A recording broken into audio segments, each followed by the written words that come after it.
Yo, what's up, everybody? It's Friday,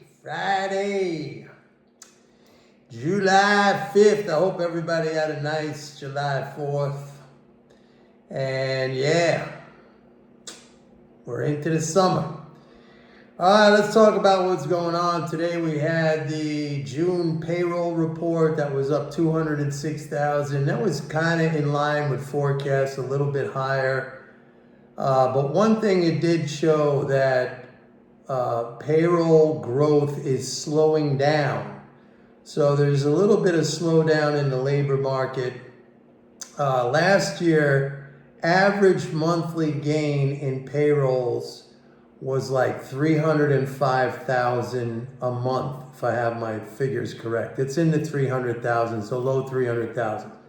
For the first 5 months of this year, of 2024, it was something like 229,000. So it came in at 206,000. And so that's a slowdown from what the trend has been so far this year. So that is more evidence of what I've been talking about. By the way, Atlanta Fed again, and I told you this was going to happen. Atlanta Fed reduced their second quarter GDP forecast. It's now down to 1.5%. And I said that's where it's going to be. And I'm telling you right now, it's going to hold at that level. Because when I look at net government transfers, we're stable now around down 245 billion compared to last year. It hasn't worsened, and I don't think it's going to worsen. Okay, so 1.5% for second quarter GDP growth, that's probably where we are going to be. That might be where we are going to be for the remainder of this year, 2024, okay? Leading spending flows are very strong. Very strong. They're up like 101 billion over last year. This is interesting because leading spending flows, they're kind of re-accelerating again. They're up 101 billion over last year, but net transfers, net flows are down 245 billion, so that's the tax bite that is subtracting that out. But the reason why I think that those net flows are not going to get worse is because the leading flow, think about the swimming pool again, right? I was explaining, like, the water's coming out of the pipe, it's going into the pool, but there's a drain there's a leak in the pool, okay? And that has been lowering the water level compared to where it was last year. But now the flow coming out of the pipe has picked up a little bit. So the water level's not going to drop down anymore. It's going to stay where it is because that flow coming out of the pipe has picked up. Okay, so now you could almost say like the flow equals the amount that's draining out. So it's going to stay steady at that level. It's not going to go back up, but it's not going to go back down, which means 1.5%. If you look at the GDP and you consider that the water level, it's going to stay at 1.5%. Okay, now if the flows increase even more, what's causing the flows to increase? That is the Fed's higher for longer interest rate policy. As more of these, and I said this all the way back in 2022 when they started to raise rates, initially. I said eventually, as this goes on longer and longer, more of these longer dated government securities are going to mature and they're going to roll over with a higher interest rate. And that's just going to get like a kind of a parabolic increase in these interest income transfers. This is a very interesting story or situation, folks, because as you know, the monetarist zombies out there, they can't wait. They're all, waiting for the interest rate cuts by the Fed, which is going to happen. And the reason why I know it's going to happen is because the Fed, the Powell Fed, all they do is follow what the market says. And the market right now is pricing in 2 rate cuts this year, one in September and one in December. So they're going to do that. And I said that other central banks, you had the the Swiss National Bank, and who else? Canada, they cut rates. So they're going to follow. They're going to follow. So the monetarist zombies, they're all like, whoa, we can't wait. Some of this rally right now also has to do with that, like expectations of rate cuts. But like I've explained many times, and this goes all the way back to even before 2022, I said when they're going to start to raise interest rates, the initial reaction will be negative because you have this knee-jerk, reflexive, monetarist reaction. Oh, we got to sell stocks and this is going to cause a recession because rates are going up.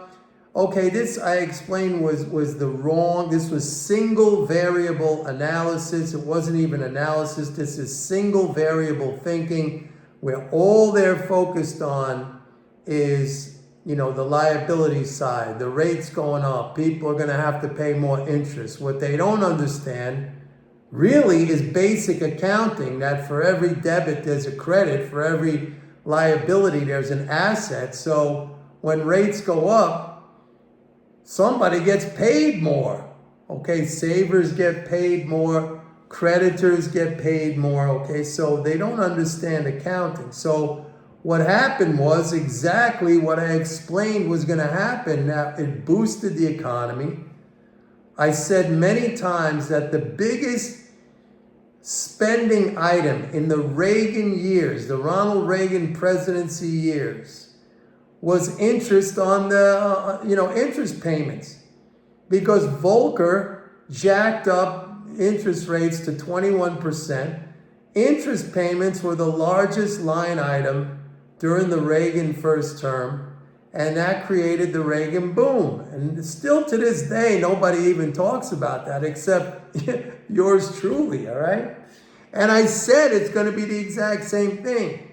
So now what's going to happen when they cut rates, which they're going to do this year, believe me, and I'm not saying it's good or it's bad. I'm just saying, it is what it is. They're going to cut rates. And when they cut rates, that's going to start to slow down or even remove some of these interest income transfers. So just like the monetarist zombies got it wrong when the rates were increased and it led to this big, gigantic bull market in stocks, the same thing is going to happen in reverse when they start cutting interest rates. We're going to have a slowdown in economic growth, and the stock market's going to reflect that. Remember, I've been saying this. Some of you may think or may have become skeptical because the market keeps going up. But I assure you, be a little patient. The market will follow the economy.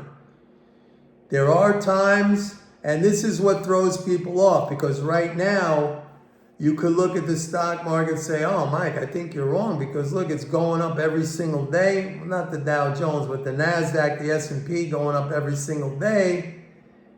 It's because the economy is good. No, the economy's not. It's slowing down, and the stock market will reflect that. There's a great line in the book Reminiscences of a Stock Operator, which I've recommended many times on my channel here when I talk to you guys. If you haven't bought that book yet, you should buy that book. It's a fun read. It's got a lot of great, observations, not just about trading and investing, but about life, really. And, in that book, there's a quote, and quote is, it has to do with a story in there that he's recounting, Jesse Livermore, where he says, and I'm not going to go into the story again, I've said it so many times, where he says, because his friend said to him, the market always tells the truth. And Jesse Livermore replies to him, well, maybe it always tells the truth, but it doesn't always tell the truth on an instant. In other words, there can be times when it does diverge a little, for a period of time from the fundamental conditions of the economy. And that could be due to speculation, that could be due to, a lot of different things, technical things, adjustments of positions by big interests in the market, big players in the market, expectations by the mass of investors who are usually wrong anyway. You want to bet against them. And so he says, yes, the market always tells the truth, but it doesn't always tell the truth on an instant. And that's a great story in the book. It has to do with his speculation at the time in Union Pacific, right before the great earthquake, the San Francisco earthquake of 1906. I believe it was. It's a great story in the book. If you haven't read the book, I know a lot of you have because I mentioned it so many times and you say, yeah, Mike, I read it. It's so great. And I love this. Some of you send me quotes from the book. Anyway, so the market doesn't always tell the truth on an instant. This goes to, what I always talk to you guys about having patience and focusing on basic conditions, basic macro conditions. Sometimes I've been criticized here. People say, oh, you're short term. I'm nothing like short term. And also, I always say, focus on basic conditions. What they say, you're looking at your single variable. No, I look at the economy first.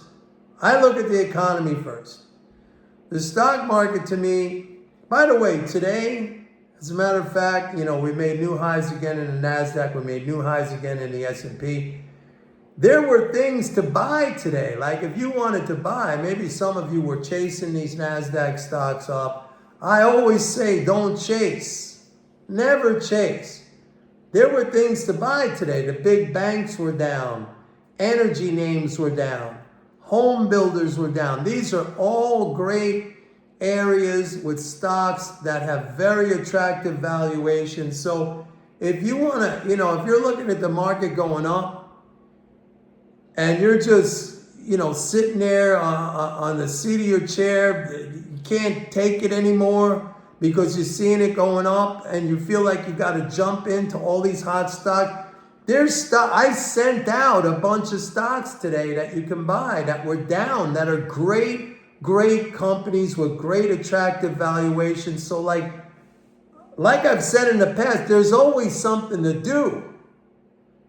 If that's your thing, if you need something to do, if you have that burning urge that you got to be active, you don't have to be active by chasing after what everybody else is chasing. I mean, you look around and it doesn't take some kind of detective probing. I mean, it was obvious today. You had the big banks.